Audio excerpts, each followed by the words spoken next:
Bonjour à tous. Merci d'être à nouveau avec nous pour ce troisième webinaire de la série Méthanisation, connaître, comprendre et s'impliquer, qui est réservé aux collectivités et à leurs interlocuteurs privilégiés, notamment les administrations, les DDT notamment. Nous sommes ensemble aujourd'hui pour parler de Terristory, un outil informatique développé par Auvergne-Rhône-Alpes Énergie Environnement qui permettra, vous allez voir, de révéler le potentiel méthanisation sur son territoire, d'observer et de réfléchir pour passer à l'action. Donc on est ensemble normalement jusqu'à 14h30. Il y a des chances que pour le coup, pour une fois, on vous libère un petit peu plus tôt. On verra comment ça se passe. Pour mémoire, hein, c'est le troisième webinaire. On en a eu déjà deux sur le BABA de la méthanisation.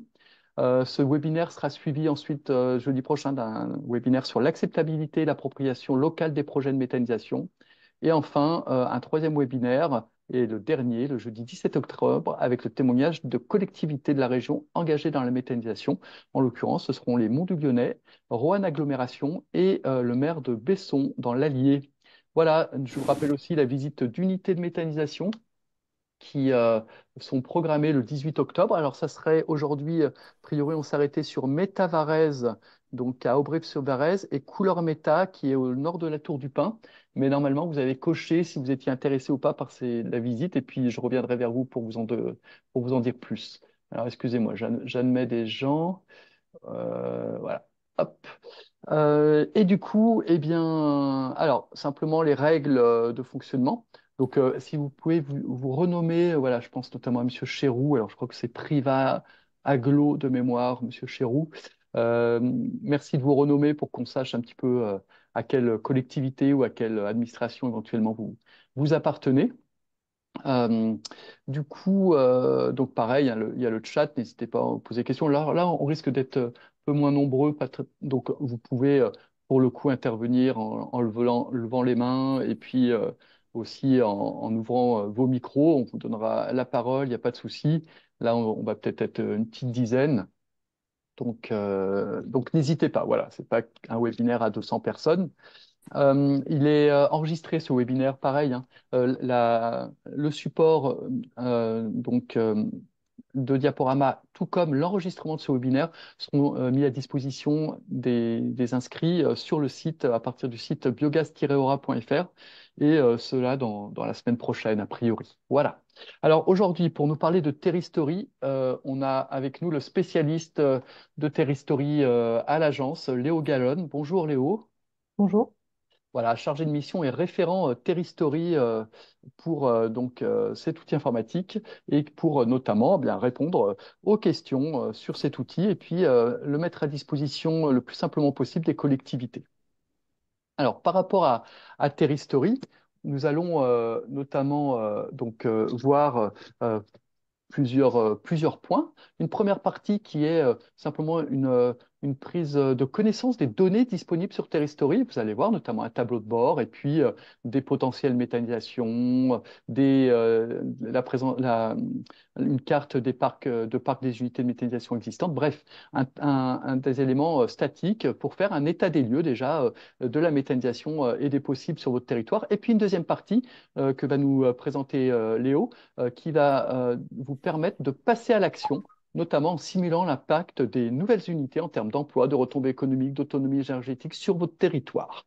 Voilà le programme d'aujourd'hui pour vous présenter cet outil Terristory et puis en espérant que vous pourrez vous l'approprier. De toute façon, même après ce webinaire-là, on sera, Léon ou moi, à votre disposition pour des échanges peut-être plus pointus et plus liés aux particularités de votre Comcom par rapport à cet outil et à la méthanisation. Parfait. Eh bien, écoute, Léo, je te laisse la parole avec du coup une présentation générale de Terristory. C'est ça. Bonjour à tous. Je vais vous commencer par vous présenter rapidement un petit peu Terristory, l'outil, à quoi il sert, et voilà, aussi au-delà simplement de la simple thématique biogaz méthanisation. Et ensuite, on rentrera un petit peu plus dans le détail. En ce qui concerne Terristory, c'est ce qu'on appelle un outil d'aide à la décision, qui est essentiellement à destination des collectivités et de leurs accompagnateurs. Et Terristory, donc c'est un outil en ligne qui possède principalement deux volets de fonctionnalité. Un premier volet dans lequel vous allez pouvoir, en fait, enfin, qui va vous mettre à disposition tout un tas de données autour de la thématique de la transition énergétique et écologique. Et donc, qui va vous permettre d'accéder à ces données de plein de façons différentes, que ce soit via des tableaux, via des tableaux de bord, via des visualisations cartographiques, via des diagrammes d'évolution historique, etc., etc. Donc voilà, une partie hub de données que vous allez pouvoir consulter et télécharger. Et une autre partie qui est plus à proprement parler de la décision, où on va retrouver à la fois des éléments de prospective et des stratégies territoriales, où en fait l'outil Periscope va venir simuler quel va être l'impact d'une action donnée. Alors on reste sur des actions assez macro, hein, je vous le dirai tout à l'heure, mais quel va être l'impact de ces actions sur la trajectoire de votre territoire à horizon 2050. Donc, vous allez retrouver essentiellement des actions liées aux énergies renouvelables et à différents secteurs fortement consommateurs d'énergie, que ce soit le bâtiment, la mobilité, etc., etc. Donc voilà un petit peu pour le panorama de Terristory de façon générale. Je pense qu'on peut passer à la suite, Guillaume. Un autre point sur lequel j'aime insister quand je présente Terristory comme ça pour la première fois, c'est que c'est un outil qui est entièrement libre et gratuit. Il est accessible en ligne gratuitement pour toutes et tous. C'est-à-dire que, le cœur de cible, ce sont les collectivités et leurs accompagnateurs, mais en soi, n'importe qui peut venir sur Terristory, consulter les données et accéder aux fonctionnalités de l'outil. Il y a la possibilité d'avoir un compte utilisateur sur Terristory, mais il est accordé à tous sans condition. Et le seul enjeu qu'il y a derrière ce compte, c'est de pouvoir sauvegarder ses propres stratégies et ses propres tableaux de bord au sein de l'outil. Il n'y a pas de fonctionnalité cachée, sinon qui serait réservée aux utilisateurs avec compte. C'est pas du tout le cas. C'est un outil qui est open source. Donc, open source, ça veut dire que le code qui sert à mettre en place ce logiciel en ligne, il est gratuitement accessible. N'importe qui peut le réutiliser selon les termes de la licence qui a été admise. Et d'ailleurs, c'est déjà le cas, hein. Le code a déjà été utilisé pour mettre en ligne d'autres plateformes. Euh, voilà, je ne vais pas m'attarder plus longtemps là-dessus. Et il faut aussi savoir que la quasi-intégralité des données qu'on va vous mettre à disposition via Terristory, c'est de la donnée libre qui est disponible en open data par ailleurs. Il faut savoir que Terristory en soi n'est pas un producteur de données. On ne produit pas de données. Ce qu'on fait, c'est qu'on se contente de prémâcher, entre guillemets, la donnée disponible par ailleurs pour vous la mettre à disposition sous un autre format un peu plus, déjà un format cartographique, c'est quelque chose dont on fait pas souvent, et aussi des formats un peu plus facilement exploitables et que vous pouvez, voilà, prendre en main sans avoir de traitement supplémentaire à faire. Je vais prendre la main sur le partage d'écran. Merci Léo. Je me demande, est-ce que, enfin, peut-être, je sais pas si c'est comment, mais c'est un petit peu haché quand tu parles. D'ailleurs, peut-être moi aussi, la semaine dernière, j'avais un problème par rapport à ça aussi. Peut-être prendre, ouais, voilà, ton micro plus proche ou, Oui, je sais pas si c'était que moi ou pas, mais n'hésitez pas à mettre dans le chat hein, si vous entendez pas très bien là, pour qu'on puisse améliorer tout ça.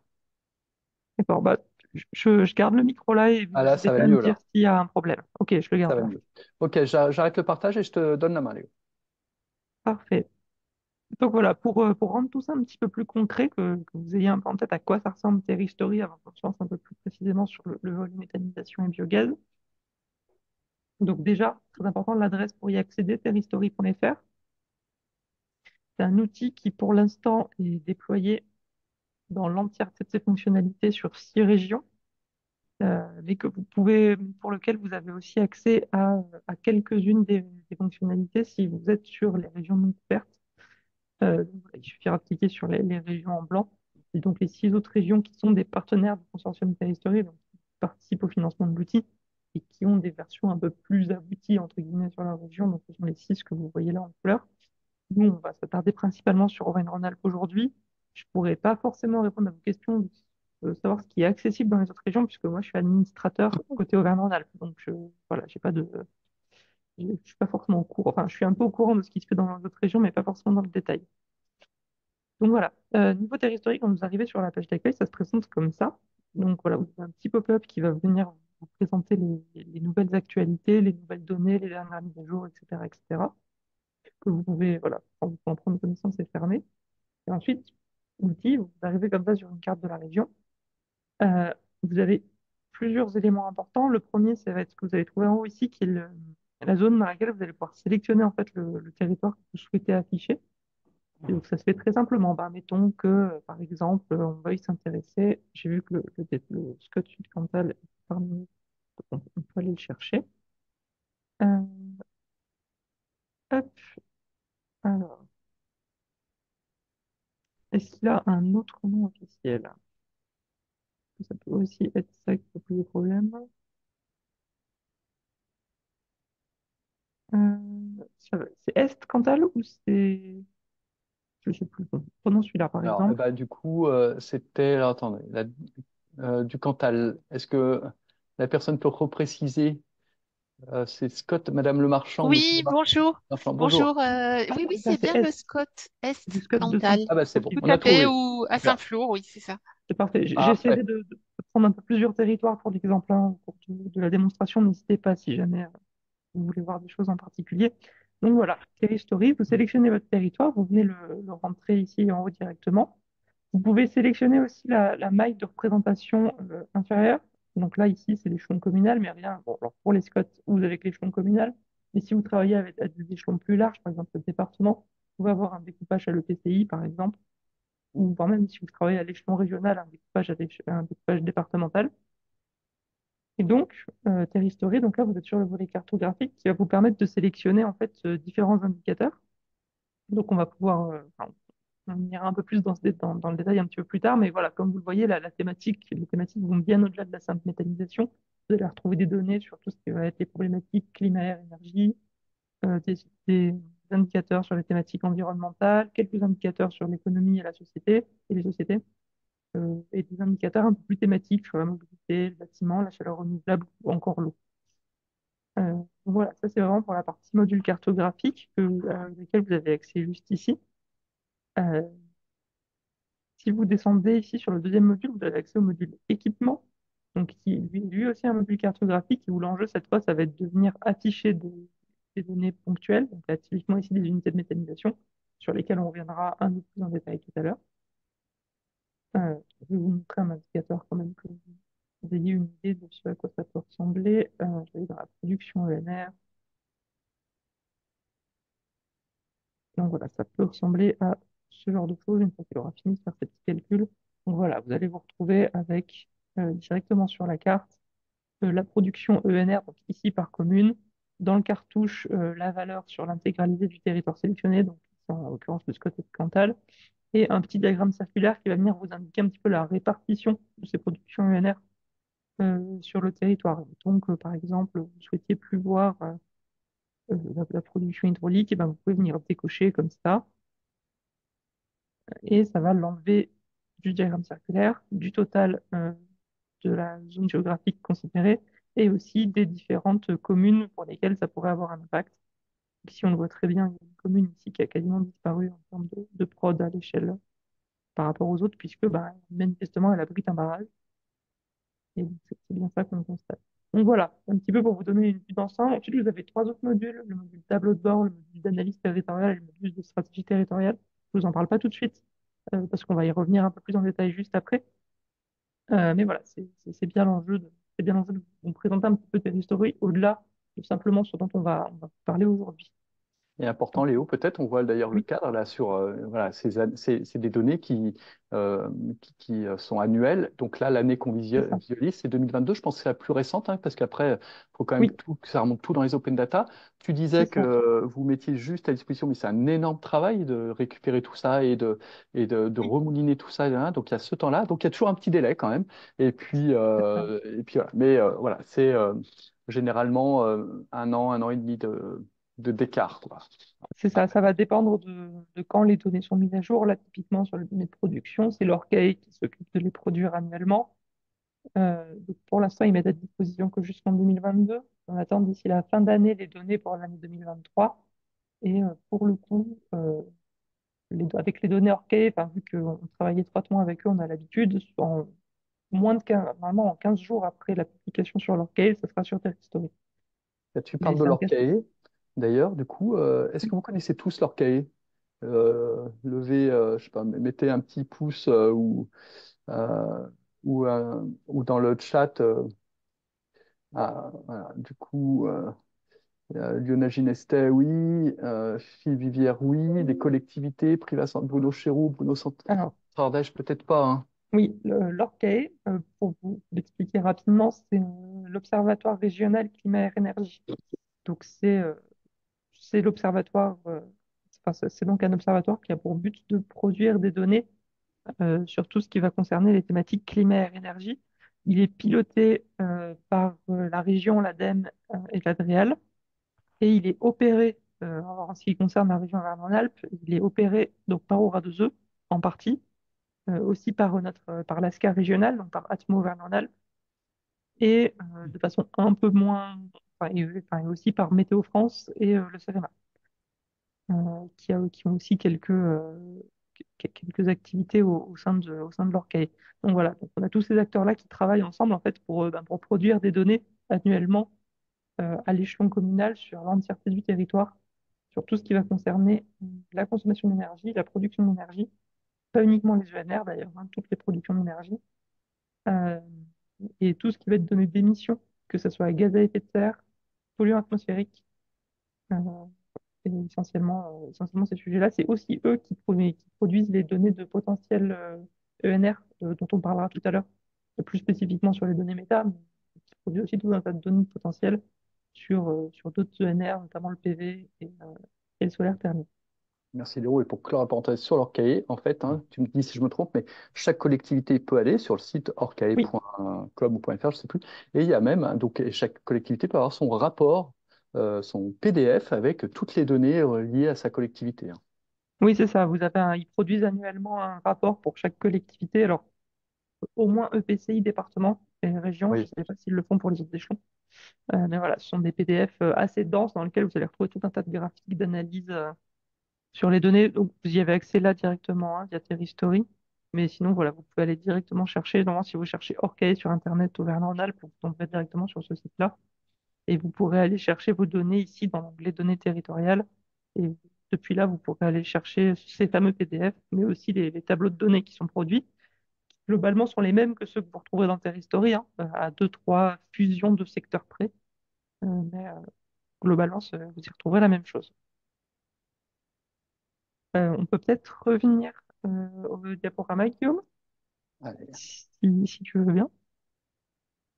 Et on va donc parler un petit peu plus du tableau de bord méthanisation. Alors, je vous l'ai dit très rapidement, je ne vous les ai pas montrés. Terrastory possède une fonctionnalité de tableau de bord.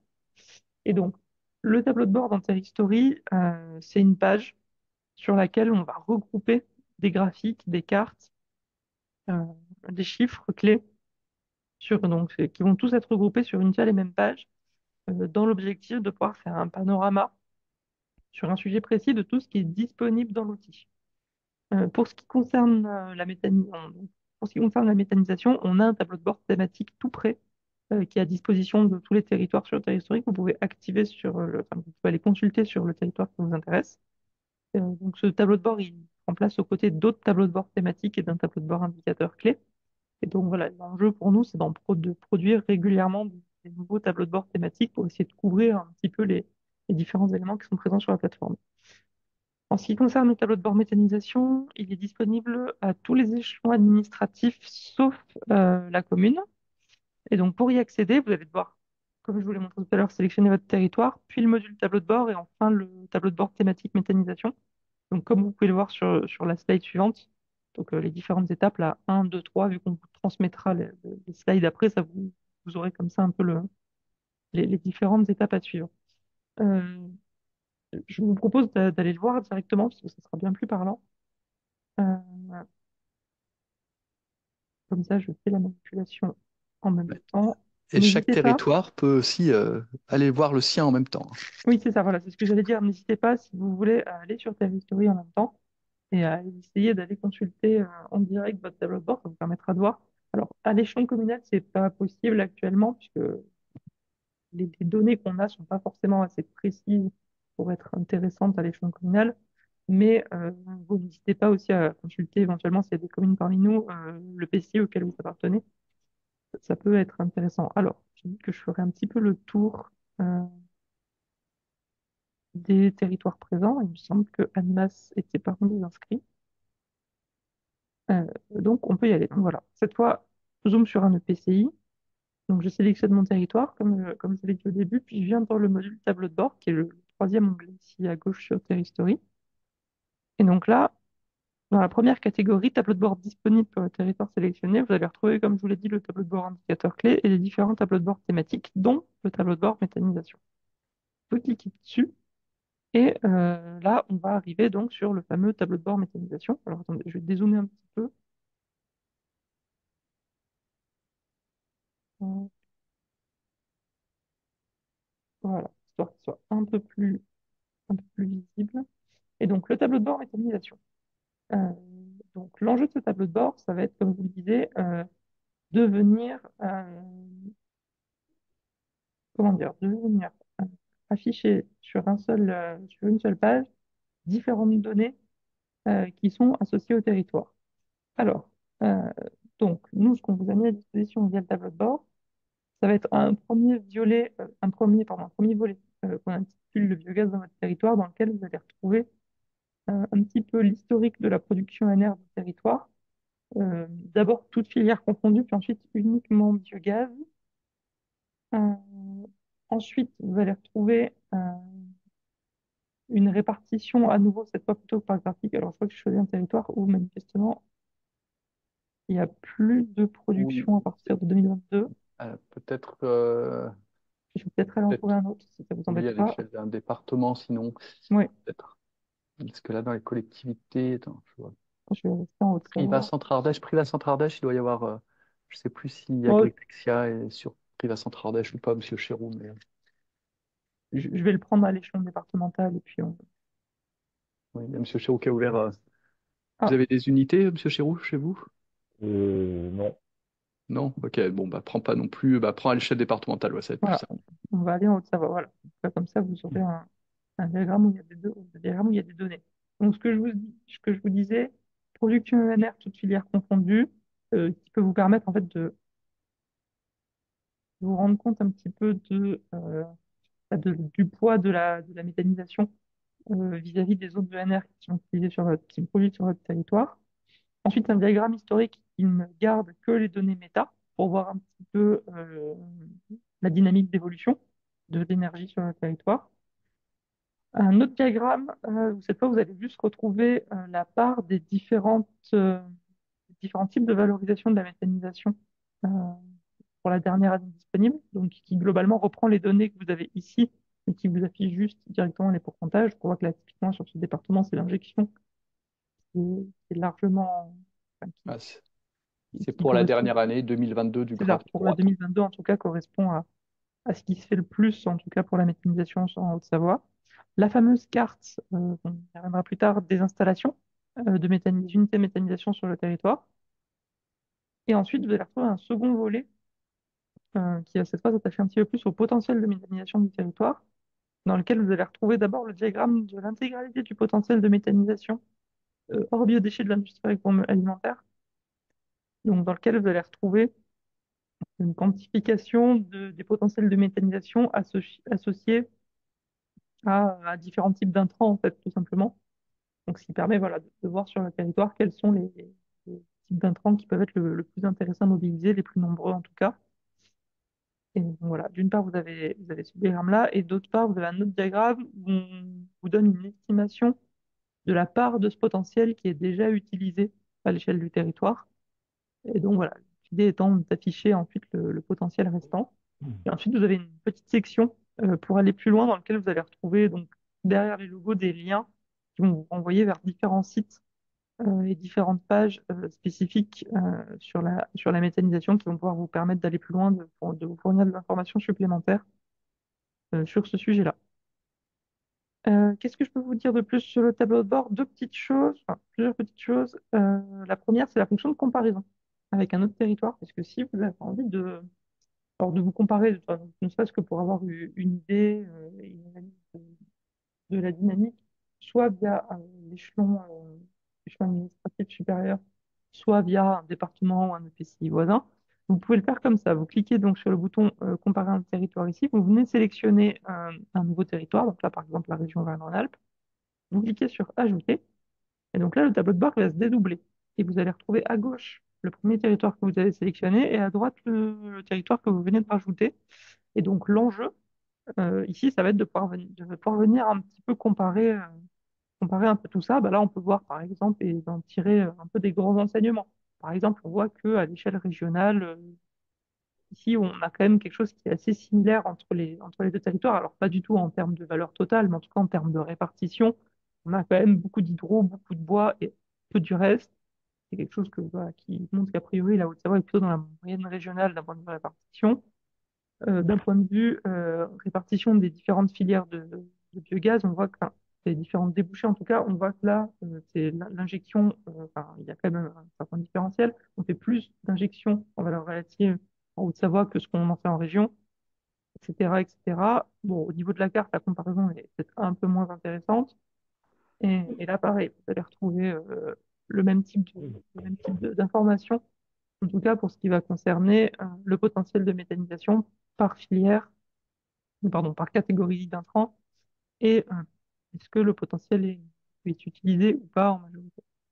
Donc voilà, ça c'est une première chose que je peux vous dire sur les tableaux de bord. Une autre chose, enfin, d'autres choses qui peuvent être intéressantes, vous l'avez peut-être remarqué, au-dessus de chaque indicateur, vous avez des petits logos là. Euh, donc le premier, ça vous permet d'exporter une capture d'écran en fait du diagramme que vous êtes en train de regarder. La petite flèche ici, ça vous permet de télécharger les données associées si jamais vous voulez les récupérer et puis faire vos propres graphiques avec, c'est tout à fait possible. La petite loupe, ça va vous permettre d'aller sur la partie cartographie de l'outil et donc d'aller voir la carte qui est associée à cet indicateur-là. Et le petit point d'interrogation, si vous cliquez dessus, ça va vous ouvrir la méthodologie qui est associée à l'indicateur que vous êtes en train de visualiser. Donc voilà, ça, ce sont les 4 points importants aussi à retenir sur le sujet du tableau de bord. Euh, Peut-être est-ce qu'il y a des questions? oui, j'ai vu qu'il y avait des Alors, du coup, questions. ça me fait penser, il y a Madame Delaunay qui nous signale qu'il y a quand même normalement toujours l'UDEP qui produirait du biogaz. Donc, ça me fait penser que là, Terristory, donc c'est une mise à disposition d'open data pour une meilleure visualisation. Faut pas le prendre à chaque fois la donnée à la virgule près, ni voilà, c'est des ordres de grandeur, ça permet de, on va dire, de cadrer. Bien sûr, il peut y avoir des trous dans la raquette et nous, on est tout à fait, bien sûr, friand des remontées. Quand vous voyez un truc, quelque chose qui vous dit, bah tiens, c'est bizarre, ça n'apparaît pas et tout ça, pour qu'on voit si c'est simplement une question de délai de notre part, parce que comme on le dit, on s'appuie sur des open data et qui elles-mêmes mettent du temps avant d'être stabilisées. Ou bien si c'est un vrai trou dans la raquette, je pensais notamment à un territoire qui nous a remonté effectivement une unité industrielle je pensais avoir mis dans la base de données, mais en fait qui n'y était pas, donc on l'a rajouté et tout ça. Voilà, nous, le travail il doit être on essaye de s'appuyer sur les open data on sollicite pas les territoires en tant que tels, mais bien sûr, les territoires, toutes les remontées qui sont issues des territoires sont les bienvenues, voilà, pour améliorer toute la robustesse de la donnée et qu'on s'y retrouve tous bien. Et, euh, et du coup, alors après, on parlera peut-être aussi de quelques hypothèses, mais je vais laisser Léo, mais on fera qu'on y revienne, notamment au moment du potentiel et du potentiel Mm. restant. Faudra que je pense à vous dire des petites choses là-dessus. N'hésite pas à repasser sur le diapo, Guillaume.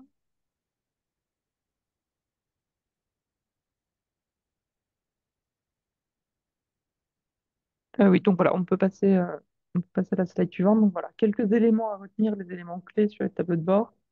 C'est que l'enjeu, pour nous en tout cas, d'un point de vue du côté de Terristory, c'est que ce tableau de bord thématique méthanisation, c'est vraiment une porte d'entrée sur le sujet de la méta dans petit Terristory, puisque vous allez y retrouver l'intégralité, entre guillemets, de ce qu'on a à vous proposer sur le sujet. Voilà, il aborde, comme je vous l'ai montré, d'une part l'existant avec la production des installations et d'autre part les potentiels, en indiquant d'autres sources extérieures sur cette thématique. Et il peut permettre la comparaison entre deux territoires. Si vous n'avez pas de questions spécifiquement sur les tableaux de bord, on va pouvoir rentrer un petit peu dans le détail des indicateurs. Et puis peut-être Léo, avant, est-ce qu'on Oui. peut peut-être se dire, est-ce que vous êtes tous arrivés à regarder le tableau de bord de votre collectivité pour les collectivités ou de votre département pour les DDT? Ou nous, voilà, enfin, après, vous nous mettez un petit un petit pouce en l'air, si oui, ou si vous préférez attendre plus tard pour vérifier. Voilà. Mais si vous avez un petit souci pour y avoir accès, du coup, bah, on peut regarder ça tranquillement. Euh, oui, donc c'est bon pour Priva Centre Ardèche, parfait. Oui, je vois plusieurs pouces qui se lèvent aussi. Ouais, alors moi je les vois pas tous du coup. Attends, ils sont dans le chat Bon, là, mais c'est sur les participants. Ok, ouais. Ok, bon bah écoutez, ça a l'air d'avoir fonctionné. A priori, il n'y a pas de pouce en bas. Je crois qu'on peut mettre un pouce en bas, hein, de mémoire. Pouce en bas, ça serait effectivement qu'il y aurait besoin d'un petit coup de main. Mais a priori, ça a l'air bon. Bon bah écoute, super. De toute façon, on est là après, puis vous aurez le diaporama pour y avoir accès. Voilà, 43 aussi. Parfait, on laisse encore 2 3 minutes, peut-être, pour les gens qui veulent faire la manip. Et puis voilà, alors, ce tableau de bord, je pensais aux DDT, des fois qui font des comités départementaux, etc. Ça peut être un bon moyen aussi d'animer le comité départemental ou en tout cas de faire une ou deux slides sur votre département ou relativement à la région, voilà, par exemple. Comme oui. vous l'a montré Léo, on peut. En, en- en sachant également que dès que les données sont mises à jour dans l'outil, le tableau de bord, il vient chercher les données les plus à jour possibles. Donc, il se met à jour, entre guillemets, tout seul. Si vous venez le revoir enfin, d'ici quelques mois, normalement, vous aurez les données de 2023 sur toute la partie prod. Sur toute la partie prod. Et pour ce qui est du potentiel méta, il faudra voir quand seront faites les mises à jour. Mais de mémoire, elles sont faites assez régulièrement quand même aussi, au moins une fois par an. Plutôt en début d'année, si je me souviens bien. Donc, ça fait partie Un des choses petit décalage, qui mais sont mises à jour régulièrement.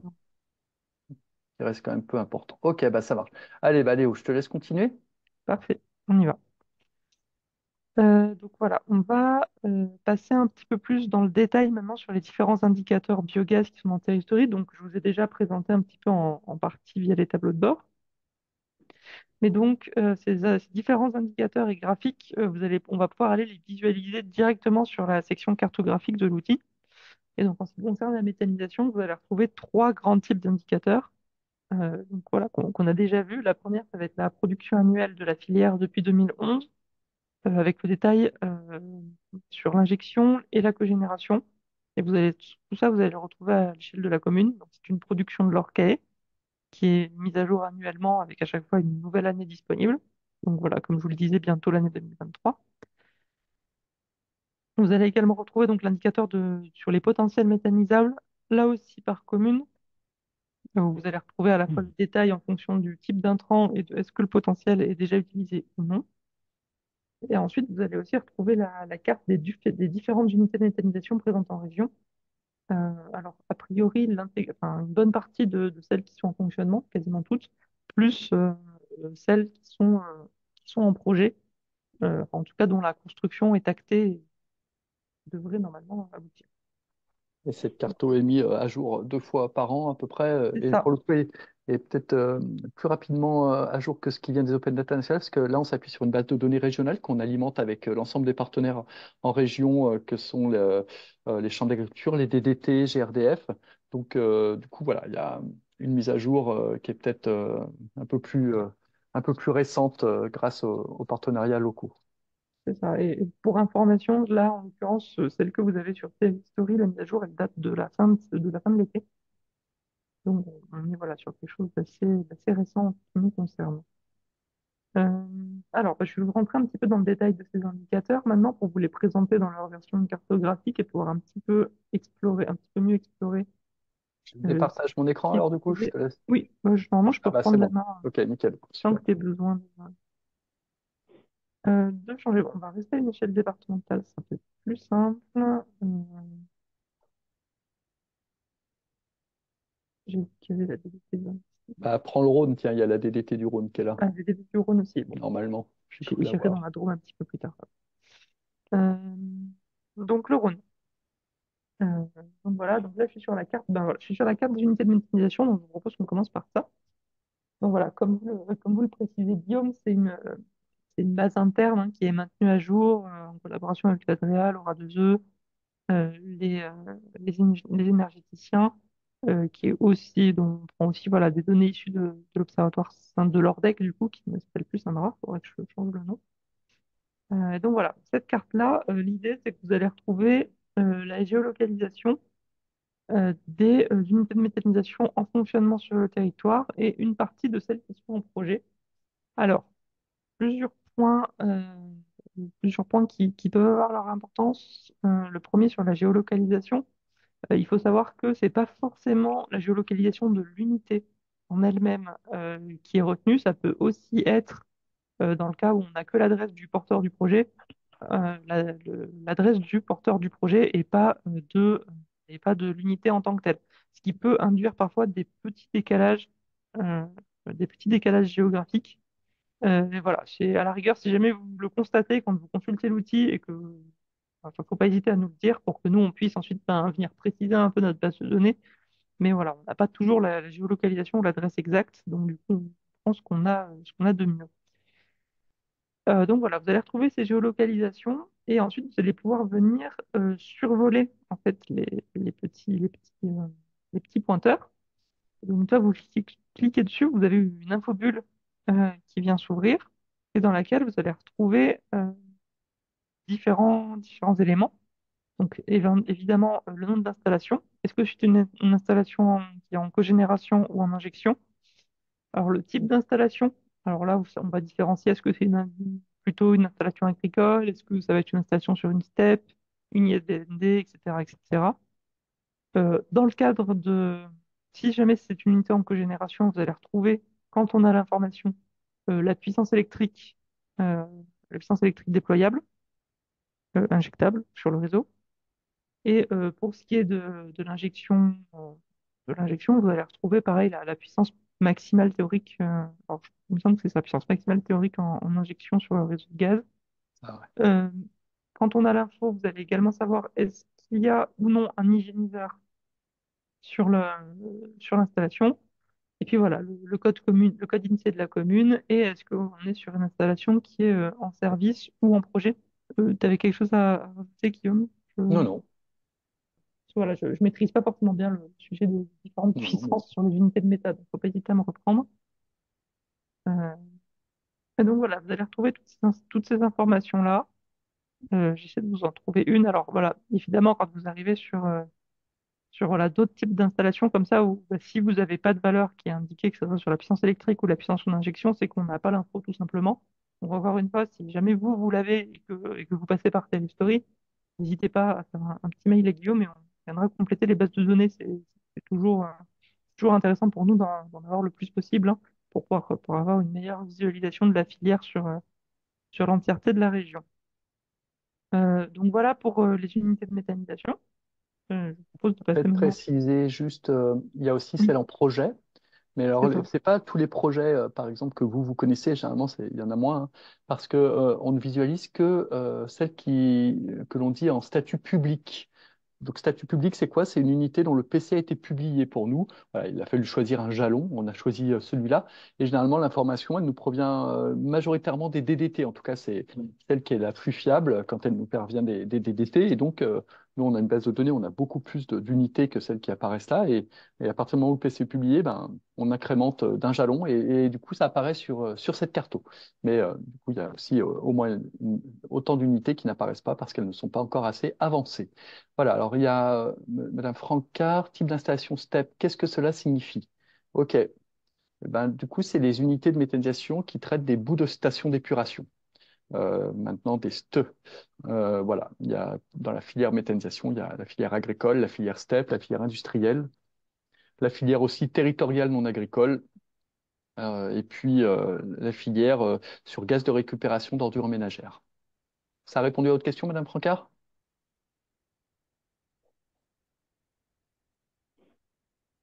N'hésitez pas à prendre la parole, hein. Oui, oui, tout à fait, c'est bon pour moi.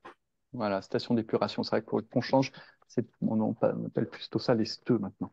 D'accord, bah je ferai la Ouais. modification effectivement si ça a changé. Euh, donc voilà, sur la partie installation, donc vous allez retrouver ici, hein, je ne sais pas si je vous l'ai précisé, mais c'est le module équipement, c'est le deuxième que vous allez retrouver ici à gauche sur Telestory. Et encore une fois, vous pouvez y accéder directement via le tableau de bord par la petite loupe également. Au niveau des indicateurs, en ce qui concerne la méthanisation, donc je vous l'ai dit, deux grandes familles. La partie production d'énergie renouvelable et la partie potentielle. Donc, dans la liste des indicateurs, vous allez les retrouver ici, côte à côte, production d'énergie et potentiel ENR. Donc, on va commencer par visualiser la partie prod, par exemple. Alors, tu Donc, peux voilà, parler de comme... Rhône. Alors, on reste sur le Rhône. Le Rhône, c'est un peu particulier parce qu'en fait, on ne peut pas visualiser la métropole en même temps. non, on C'est vrai que exclut j'ai la pas métropole. pensé. Et du coup, c'est un petit peu moins simple, on va dire, effectivement, pour le Rhône, qui est scindé en métropole de Lyon et département du Rhône, C'est effectivement. ça. Je peux changer de département si besoin. On peut aller en Drôme, par exemple. Enfin, dans la Drôme. Parfait. Donc, voilà.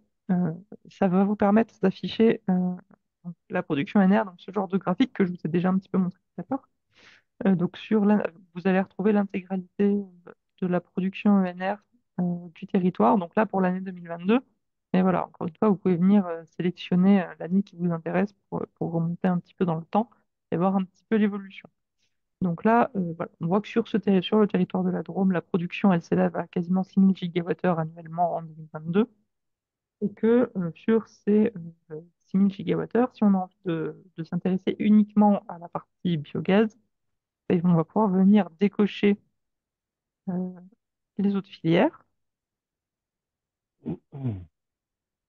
On les décoche une par une, hein. Il n'y a pas On les décoche une par une. Oui, il n'y a pas de bouton pour tout décocher, pas à encore. recocher, seulement celles qui nous.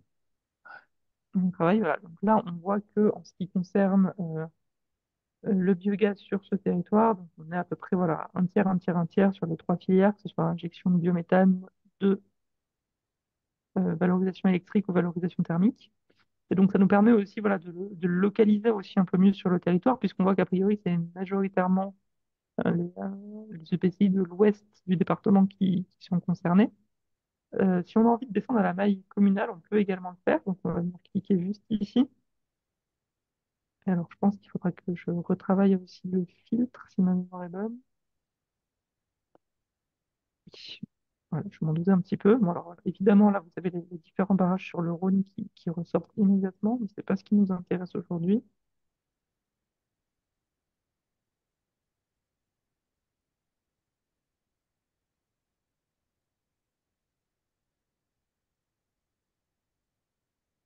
Les packs non plus, et le bois non plus. Voilà, c'est un petit peu long. En plus, avec le partage d'écran et la caméra, un peu de bande passante, mais on y arrive. Ouais. J'ai pas enlevé le super thermique non plus. Hop, et le petit hydro. On y arrive. Voilà. Et donc là, une fois que vous avez tout décoché, eh bien, vous pouvez constater directement les communes qui sont concernées, en tout cas par la filière biogaz, que ce soit en injection ou en cogénération. Pardon. Donc voilà, vous avez ces indicateurs-là qui vous permet comme ça de récupérer ces données. Encore une fois, toutes les données, elles sont téléchargeables directement ici via la petite flèche que vous allez trouver là. Ce sont pour le coup les mêmes données que ce que vous retrouverez dans les tableaux de données de l'Orcae. Et vous avez aussi accès à la méthodologie associée via le petit point d'interrogation juste ici. Euh, donc voilà pour la partie production NR. Euh, dans le même, euh, Dans le même type d'information, vous allez retrouver également la même valeur, la production de NR également, mais ramenée cette fois au nombre d'habitants. Si jamais ça peut vous intéresser, nous, on a récupéré des données INSEE euh, de démographie, on est capable de faire le ratio en direct. Donc là, pareil, vous allez à nouveau avoir la possibilité de venir décocher les filières qui vous intéressent ou pas sur cette question-là. Et vous allez aussi retrouver un autre indicateur qui peut être intéressant, qui est la part ENR sur la consommation d'énergie, où en fait on vient mettre en regard, comme le nom l'indique, la quantité de ENR produite sur le territoire vis-à-vis de ce qui est consommé localement. Et voilà, on voit que dans le cadre de ce territoire-là, on est, pour ce qui concerne la Drôme, on est quasiment à 37%. Donc voilà, là, on voit pas forcément bien le biogaz, le biométhane, puisqu'il il est écrasé par les autres filières, notamment l'hydro, qui a tendance à prendre beaucoup de place quand on en a. Mais du coup, voilà, ça vous permet aussi d'afficher ce genre de diagramme-là, si jamais ça peut vous intéresser. Au niveau du potentiel, pour ce qui concerne le potentiel de méthanisation, qu'on va retrouver juste ici, donc dans la catégorie juste en dessous. Donc voilà, potentiel de méthanisation qui ne prend pas en compte les biodéchets de l'industrie agroalimentaire. Ce que vous allez retrouver, ce sont deux diagrammes circulaires qui vont vous présenter ce potentiel d'une part par type d'intrant et d'autre part par est-ce que ce potentiel est utilisé ou non. Donc voilà, une bonne chose à faire, par exemple, si vous voulez avoir une bonne idée du potentiel restant, ça va être de venir décocher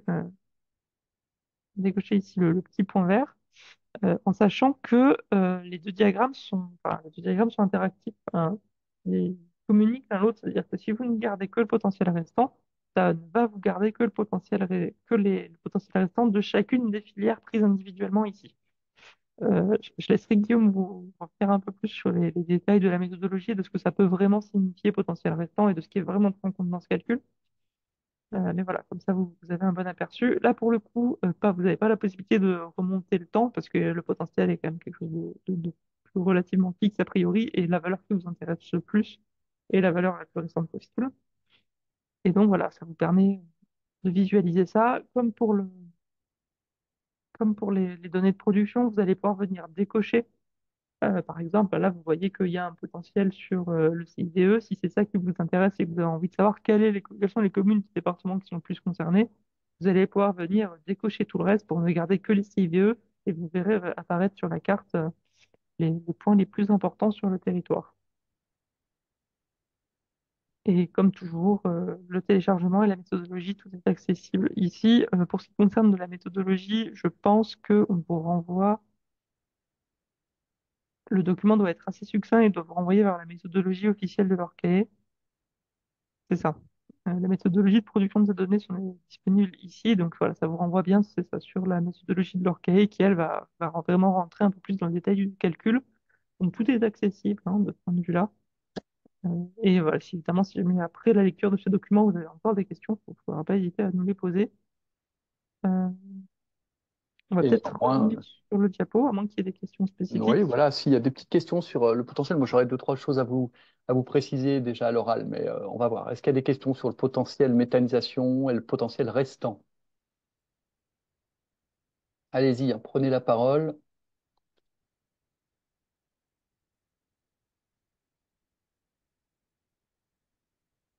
Alors, donc Léo l'a précisé, il n'y a pas le potentiel biodéchet IAA, il y était au départ, hein.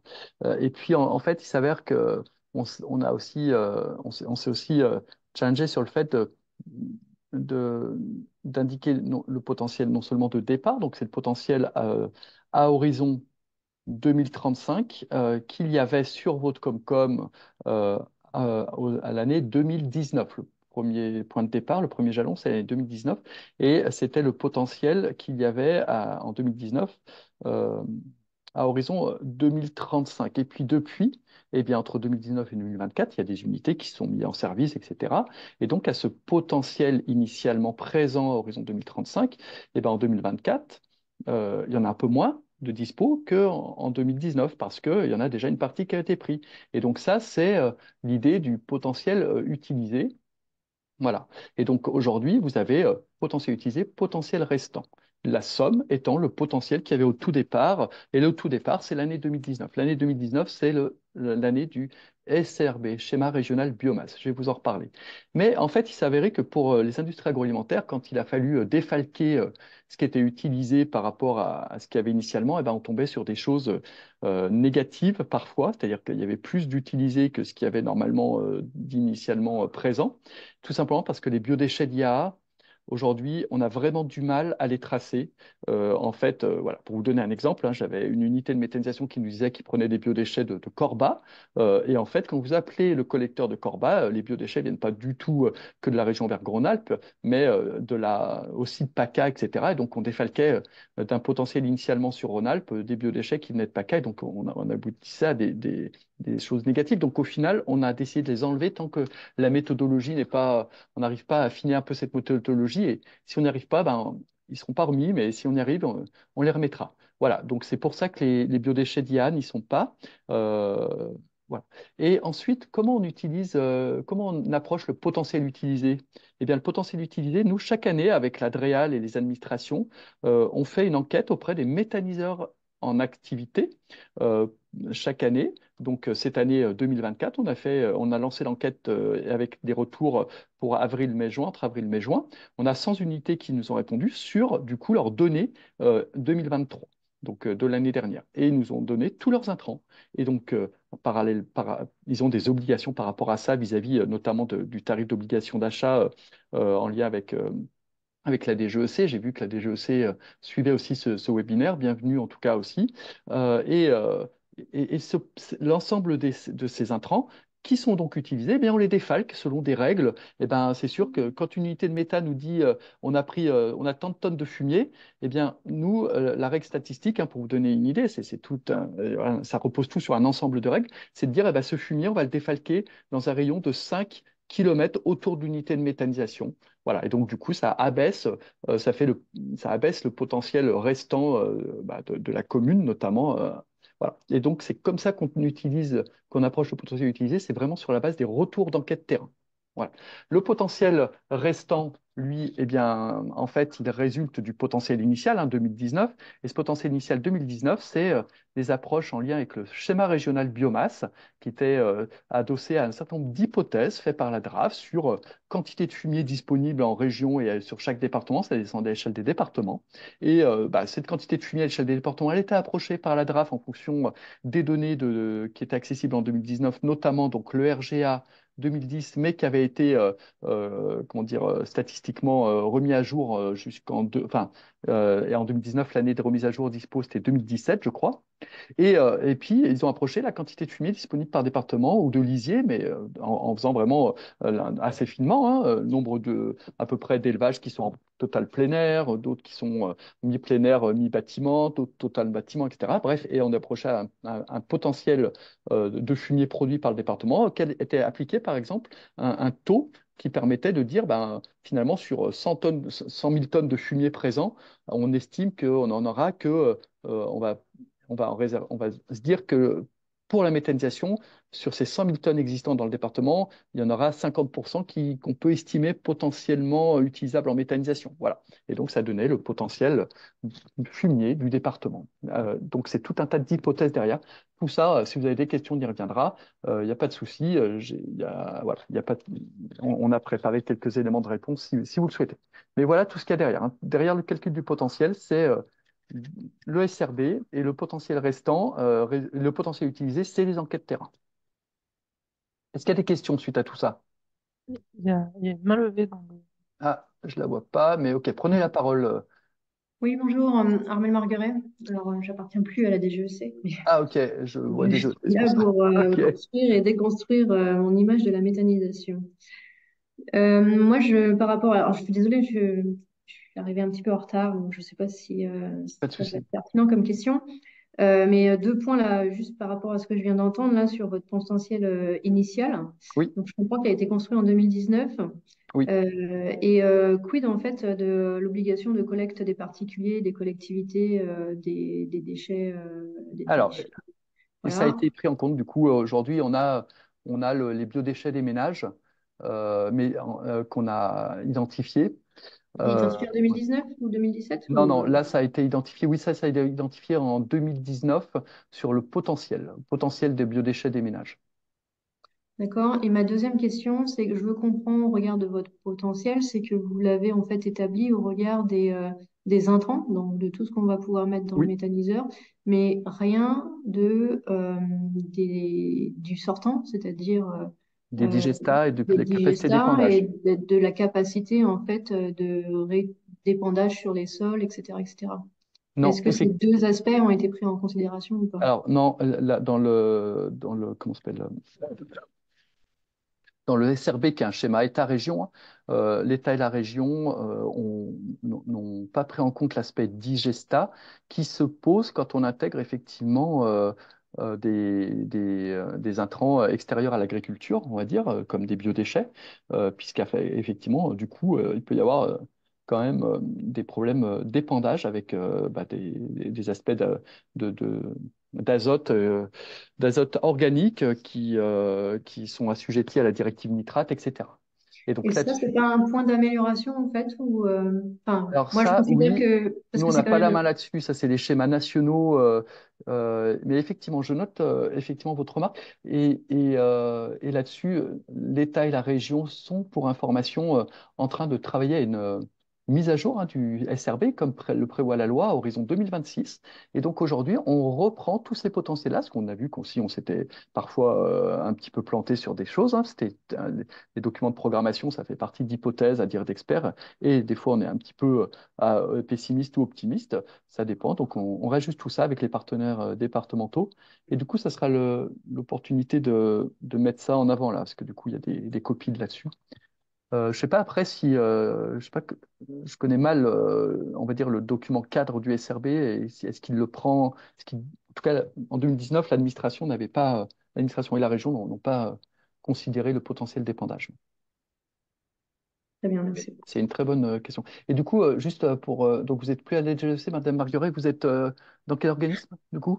DGPR, DGPR, ok. prévention des risques. Mais D'accord, c'est ok, vraiment ça marche. personnel là, mon Ok, ouais, démarche. oui, c'est pour vous. Non, Donc, il n'y a pas de je souci, parle hein, pas bienvenue. du tout Il n'y a pas de problème. Ok, en tout cas, oui, c'est effectivement une bonne remarque. Et c'est vrai que autant les biodéchets, c'est quand même la méthanisation est un outil formidable d'économie circulaire pour réutiliser les biodéchets et les ramener là où ils viennent pour à nouveau faire de la nourriture, etc. Et diminuer vraiment enfin, ces biodéchets-là qui jusqu'à maintenant pouvaient être parfois incinérés, c'était de l'azote qui partait dans l'air et inversement, il fallait importer de l'azote minéral pour compenser ces pertes. Aujourd'hui, il y a vraiment un outil d'économie circulaire, mais effectivement, ça peut bloquer parfois sur certaines zones en termes d'épandage. Ouais, tout à fait. Est-ce qu'il y a d'autres questions? Non? On continue du coup, Léo? Oui, on peut continuer. Allez. On peut revenir au diapo, puisque j'en ai fini sur la partie indicateur. Voilà, donc voilà, on va passer maintenant à la partie simulation d'impact d'implantation d'unités sur un territoire. Donc voilà, là on va basculer vraiment un peu plus sur la partie prospective du territoire, donc celle qui va vous permettre voilà, d'aller simuler l'impact de différentes actions de transition sur votre trajectoire R-énergie. Alors, il faut savoir plusieurs choses sur ce module avant de commencer, avant d'aller plus loin. La première, c'est qu'on reste sur des actions qui sont assez macro. Des actions, vous allez en retrouver grosso modo une petite trentaine. Alors, autant pour la production de l'ANR, c'est quand même des choses assez concrètes, hein. Ça va être, par exemple, pour le méthaniseur, nombre de méthaniseurs installés, quelle est leur puissance et en quelle année. Pareil pour l'éolienne, pareil pour le PV, etc., etc. Par contre, sur les leviers un peu plus sectoriels au niveau du bâtiment, de la mobilité, on va rester sur des choses très macro et pas forcément très opérationnelles. Mais parce que l'enjeu de ce simulateur-là, de ce module de stratégie, en fait, ça va vraiment être de mettre en regard, d'un côté, les trajectoires officielles, les trajectoires réglementaires qu'un territoire s'impose via la planification, que ce soit SRADET, PCLT, etc., etc. Donc, de mettre ça en regard, de mettre ça en regard des actions un peu macroscopiques qu'il prévoit sur son territoire et de voir si, au moins en ordre de grandeur, les actions prévues permettent de répondre à l'ambition de trajectoire qui est affichée. Et donc, voilà, c'est un peu tout l'enjeu de ce module stratégie. Son enjeu, c'est pas du tout d'aller venir faire un calcul à la virgule près. On n'est pas là pour, enfin, il n'est pas là pour ça, ce module-là. De toute façon, il ne saurait pas se substituer à une étude de terrain qui prend en compte toutes les spécificités locales, peu importe l'action d'ailleurs, hein, j'ai envie de dire. Ça concerne la méthanisation. Je dis ça pour la méthanisation aujourd'hui dans ce cadre, mais ça concerne un peu toutes les actions de ce module. Et donc voilà, il ne saurait pas se substituer à une étude spécifique. Par contre, voilà, il est vraiment là un peu pour être en amont, être capable de dire est-ce que les actions prises suffisent et tiennent et permettent de rejoindre cette ambition. Euh, Avant de passer aux éléments à retenir, je vais vous faire peut-être une petite démo pour vous montrer comment ça fonctionne. Peut-être juste un petit dernier point, les impacts qui sont pris en compte. pour les différentes actions du module sont la production de NR, les consommations d'énergie, les différents types d'émissions, donc GES, gaz à effet de serre, et aussi les PES, les polluants à effet sanitaire, qui sont les 6 polluants réglementaires pour lesquels il y a un suivi qui est fait.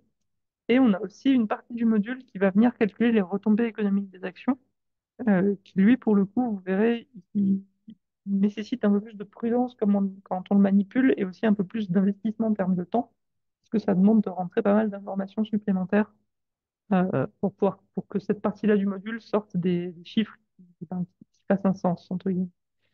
Euh, donc, je reprends la main sur le partage et je vais vous montrer un petit peu ce module stratégique.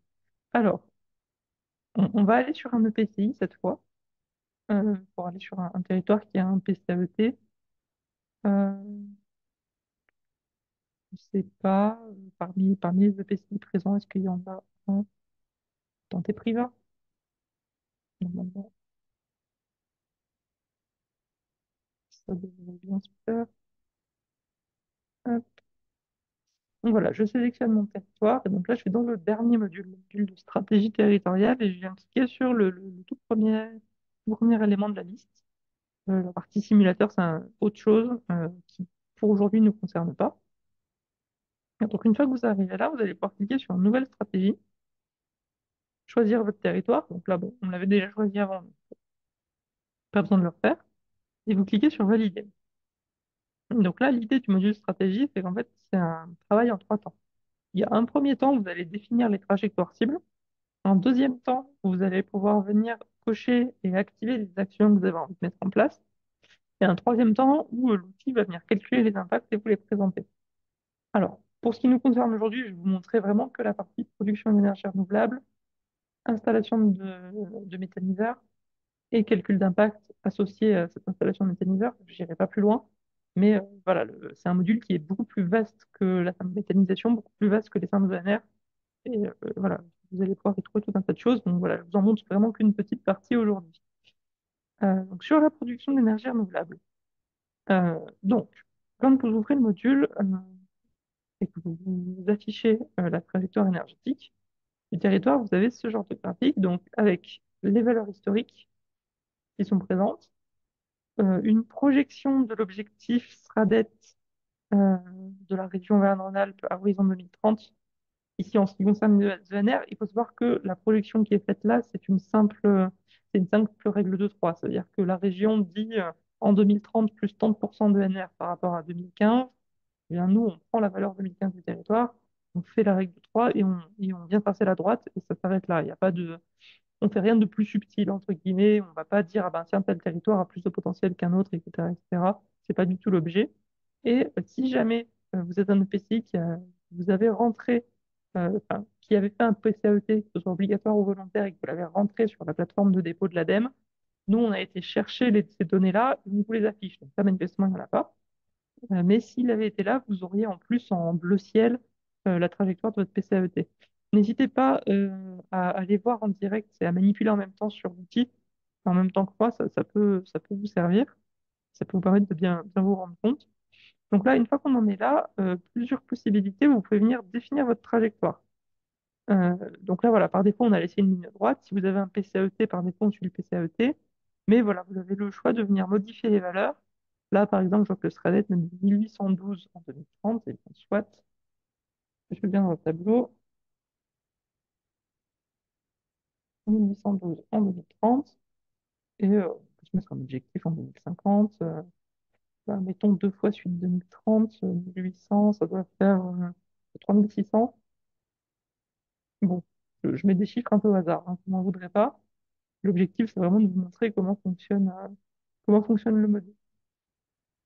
Et peut-être s'arrêter à 3000, histoire d'avoir une petite cassure dans la ligne. Hop, voilà, comme ça. Donc voilà, là, vous avez défini votre trajectoire. Une fois que vous avez fait ce travail-là, qui d'ailleurs n'est pas un travail obligatoire hein, pour que le module fonctionne, ça c'est vraiment juste. Comme je vous le disais, vu que l'objectif initial, c'était de mettre en regard trajectoire et action. C'est pour ça que vous avez cette partie-là qui apparaît en premier, mais pour vraiment faire juste le calcul d'impact, c'est pas forcément obligatoire de le faire. Et donc, une fois que vous avez fait ça, vous pouvez passer sur le module action. Donc là, voilà, comme je vous le disais, des actions sur différentes thématiques, bâtiments, industrie, agriculture, production ENR et mobilité durable. Pour ce qui nous concerne aujourd'hui, on va s'intéresser à la production renouvelable. Et donc, vous pouvez venir aller chercher les deux petites actions méthanisation qui sont juste ici. Donc, méthanisation avec injection sur le réseau de gaz et méthanisation en cogénération. Pour aujourd'hui, on va s'intéresser principalement à l'injection, puisque c'est la filière qui est un peu plus porteuse et qui est la plus promue actuellement. Et donc voilà, pour mettre en place votre action, pour pouvoir ensuite venir faire les calculs d'impact, on va vous demander de remplir ce petit tableau où vous devez dire eh bien, le nombre de méthaniseurs que vous comptez ouvrir, en quelle année et pour quelle capacité moyenne d'injection de biométhane sur le réseau.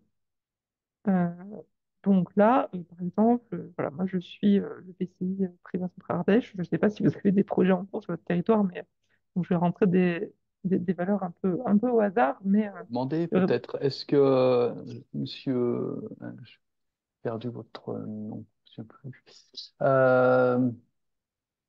Il y a des projets, monsieur Chéroux, je me souviens plus, enfin je peux le savoir moi, mais je n'ai pas la base de données d'ouverte là. Vous pouvez ouvrir votre micro, hein, monsieur Chéroux. Ah, c'est pour ça que je suis là. On étudie.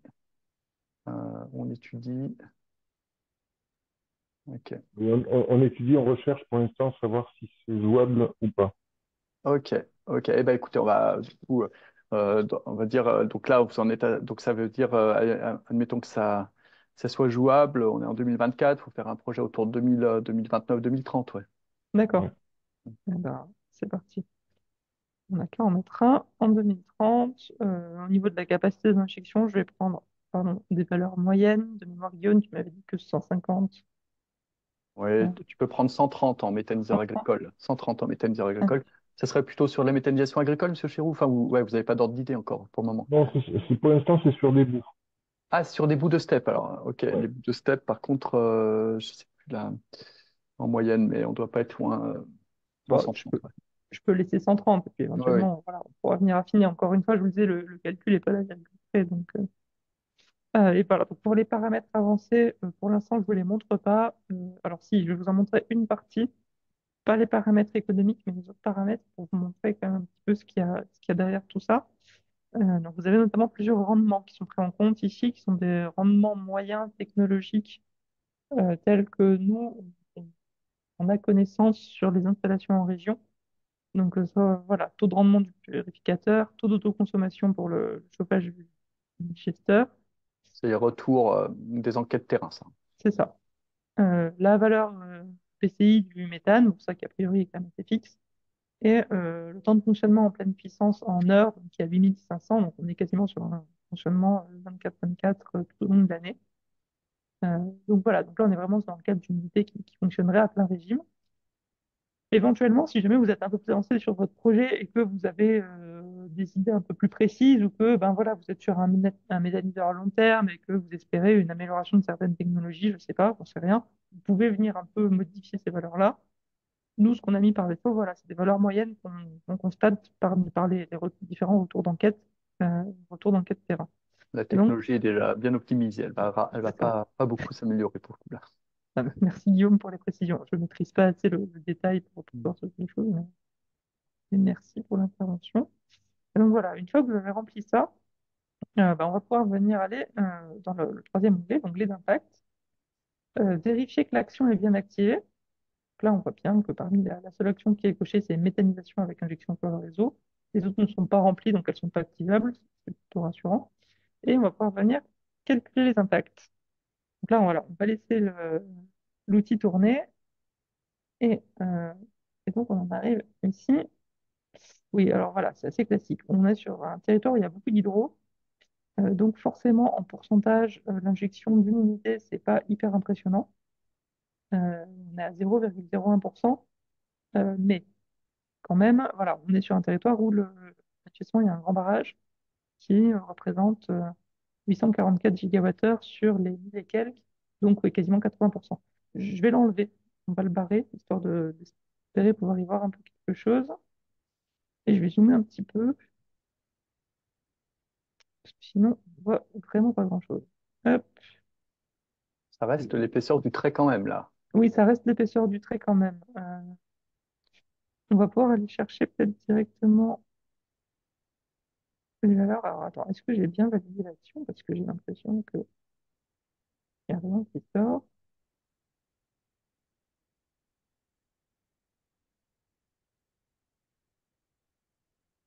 Attends, capacité moyenne.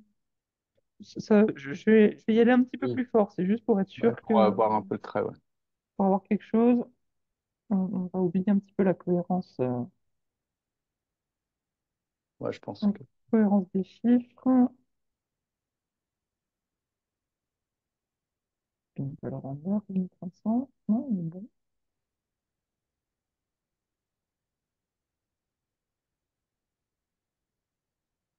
Ah oui, je fais 0,02. Bon, j'ai doublé, mais je suis pas sûr qu'on y va plus.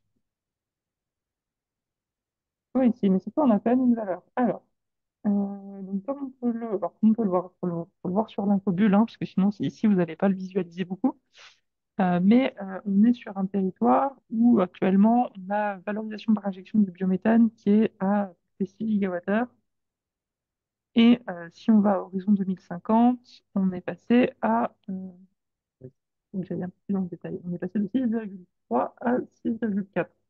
Donc l'augmentation est pas énorme, et bon, encore une fois, en plus pas très visible du fait que l'hydro prend beaucoup de place. Je vais peut-être aller chercher, si ça vous embête pas, un autre territoire. On ait des diagrammes qui soient un peu plus parlants. Mais voilà, dans l'idée, ça vient faire le calcul de cette façon-là. Euh, En vrai, je vais quand même rester sur ce territoire et puis on va Oui, aller c'est bien. regarder. On imagine bien les hooks. Normalement, ça se verrait. Ça dépend des territoires. Bon, là, il y a beaucoup d'hydro, mais voilà l'idée. En tout cas, C'est effectivement, il y a ça. quand même des impacts.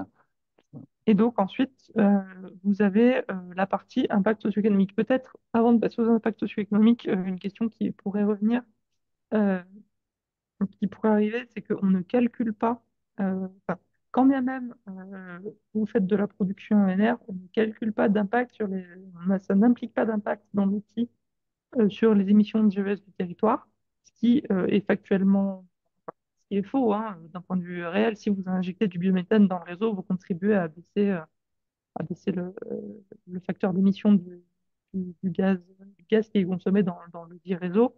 Mais ça, c'est des choses qui ne sont pas prises en compte pour l'instant par l'outil History. Donc, on le sait. C'est pour ça qu'ici, vous avez des impacts d'émissions de GES qui sont à 0%. C'est pas que les impacts sont négligeables, c'est qu'on ne les calcule pas.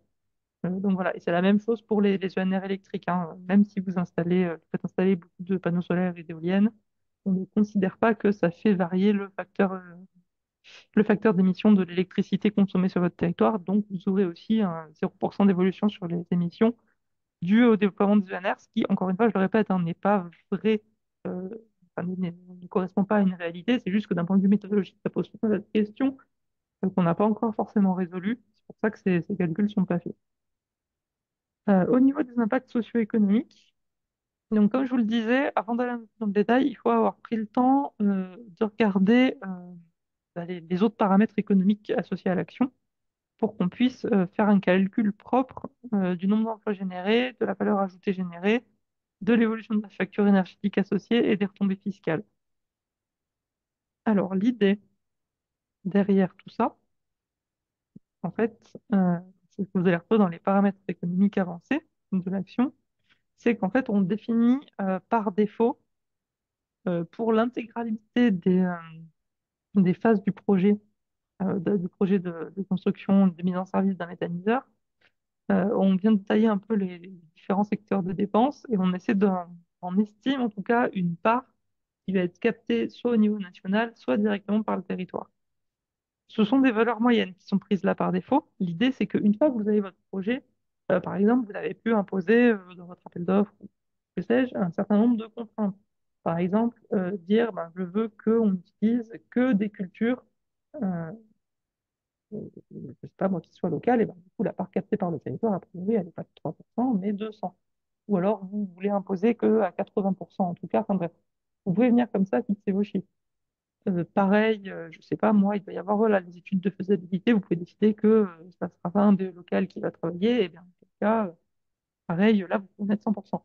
C'est ce genre de questions-là qu'il faut se poser. Pardon, et c'est ce niveau de détail-là qu'il va falloir avoir si vous voulez, en tout cas pour la partie retombée emploi et valeur ajoutée, Et il y a aussi une partie des impôts, des retombées fiscales. Si vous voulez avoir vraiment le détail et un chiffre qui fasse du sens, il faut rentrer dans ce niveau de détail-là. Sinon, le chiffre ne pourra rien dire de plus qu'une valeur moyenne qui pourrait être appliquée n'importe où en France. Là, il va vraiment falloir rentrer un petit peu dans le détail.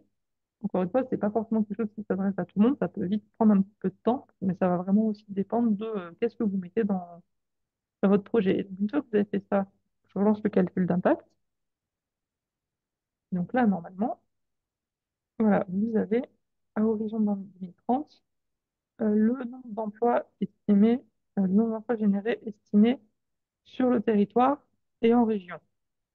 Donc là, voilà, là on est sur 2030, donc sur l'année où le méthaniseur entre en service. Terre Historique considère que l'année où il entre en service, c'est aussi l'année où il est construit.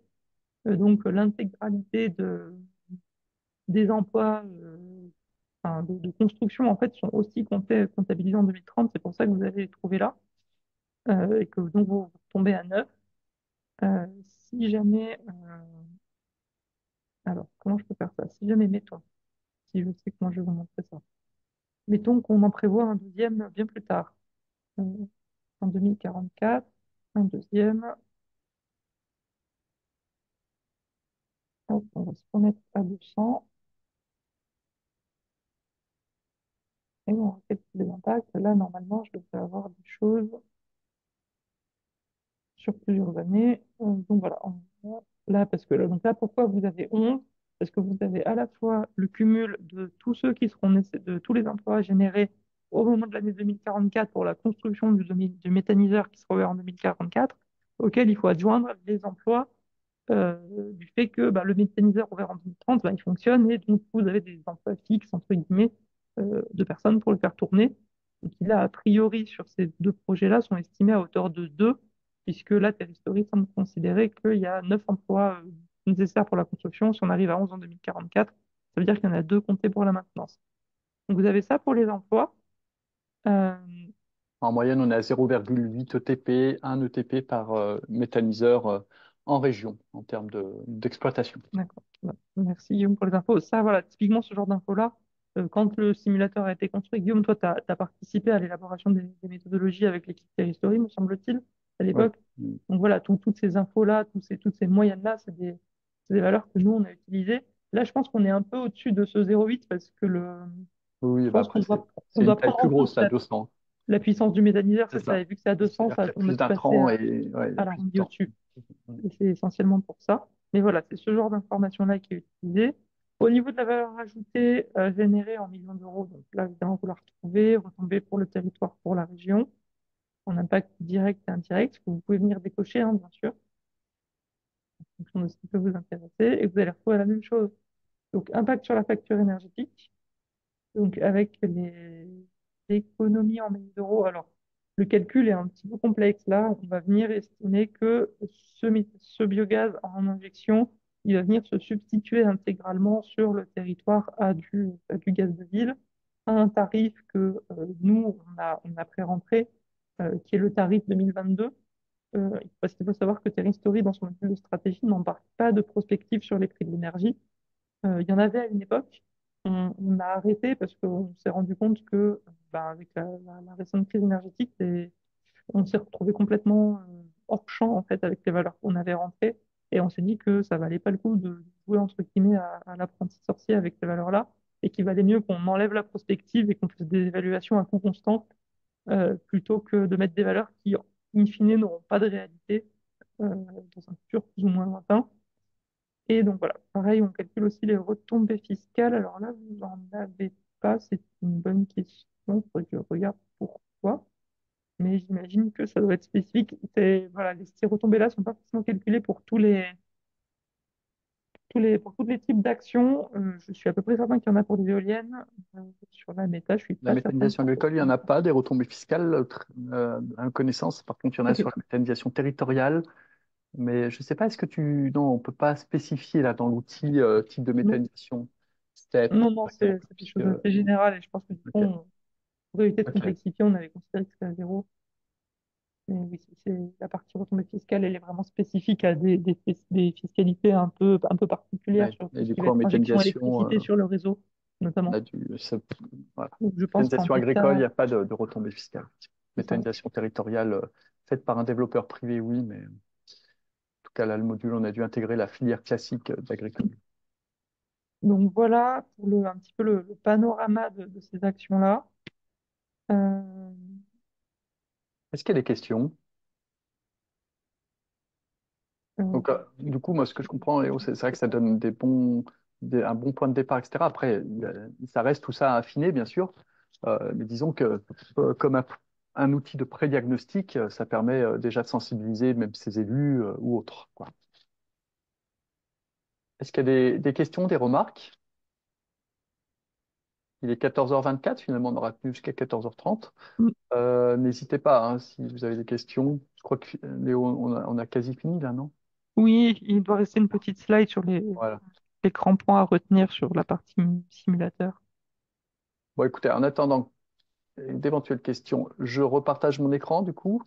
Oui, oui, comme ça Et, j'aurai un support. Donc voilà, des éléments à retenir qui globalement sont des choses que je vous ai déjà dit, mais si vous devez retenir trois grands messages sur cette partie simulateur, c'est que d'une part, comme je l'ai répété plusieurs fois, les calculs effectués sont des calculs en ordre de grandeur.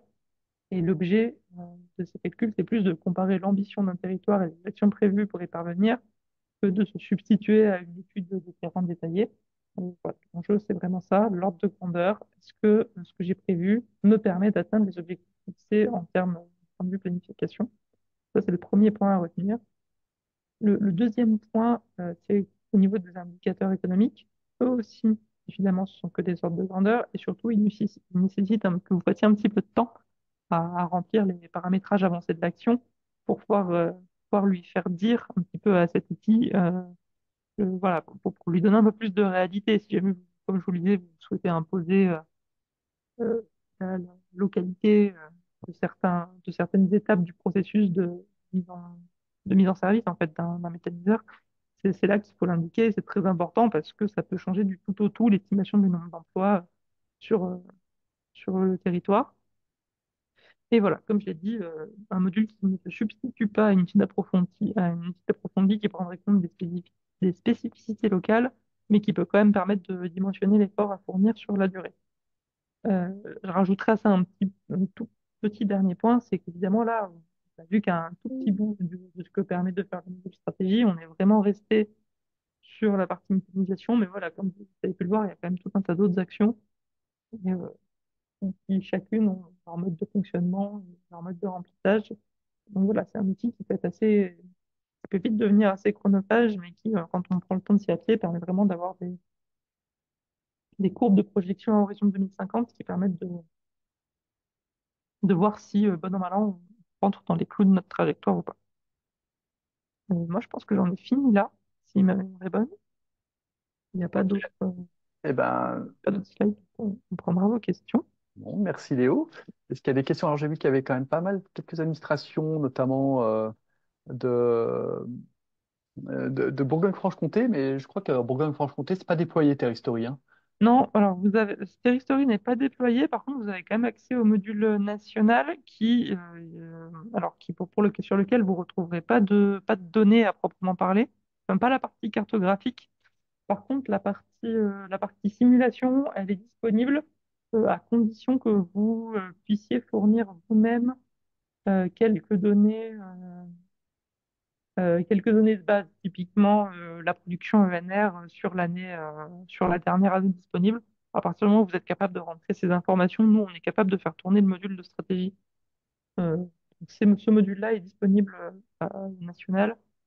Donc voilà, quand vous êtes dans Terristory, sur terristory.fr, vous cliquez sur votre région en blanc et vous pourrez suivre le parcours en direct. D'accord, donc du coup, quand même, une utilité. Je vois Euh, qu'il y a une petite oui, il y a une question au question passage sur de les Madame. PCAET Ah, qui ont été déposés, mais pas en échelon EPCI, euh, donc à l'échelon Scott en l'occurrence. Alors on est au courant déjà, on le sait.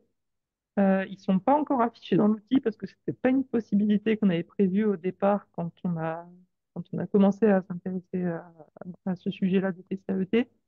Mais on y travaille. On a une autre région sur laquelle est déployée Territory, l'Occitanie, qui en rencontre le même problème.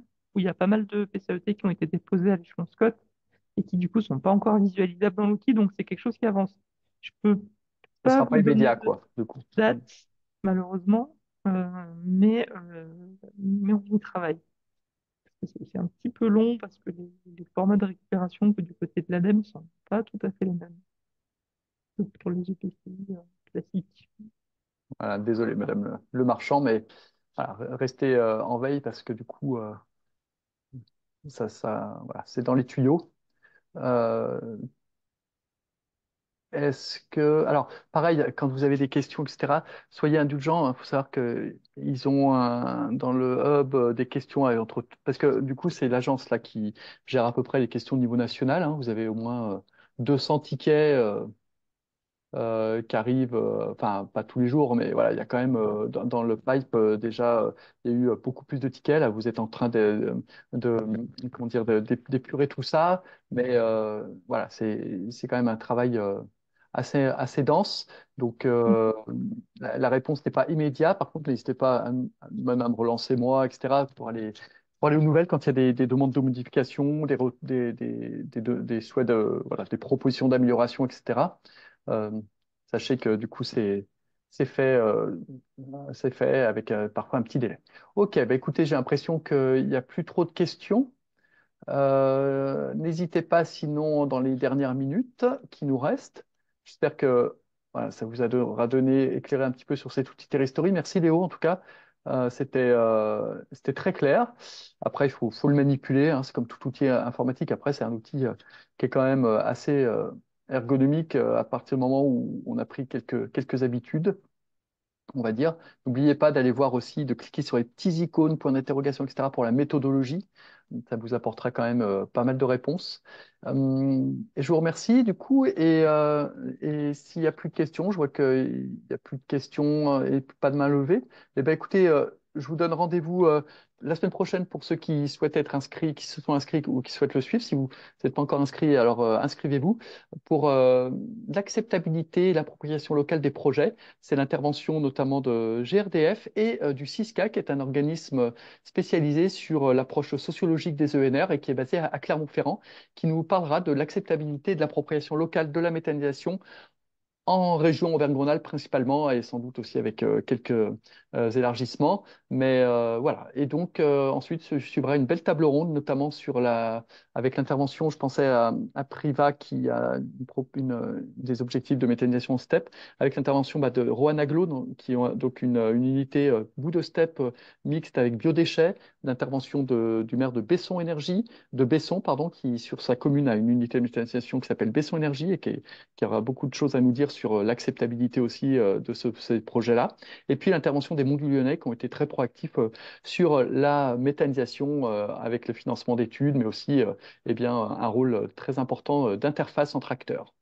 Merci à vous, du coup. Eh bien, on reste à votre disposition, Léo et moi. Ce webinaire est enregistré. Il sera très vite sur le réseau. Je vous enverrai de toute façon un mail pour vous prévenir quand est-ce que la diaporama et l'enregistrement seront sur le réseau, mais ça devrait être fait s'il faut d'ici demain soir. Voilà. Allez, on se quitte. Merci à vous. Passez une bonne après-midi et Merci à beaucoup. bientôt. Merci. Au Merci, au revoir. revoir. Merci beaucoup, au revoir. Merci.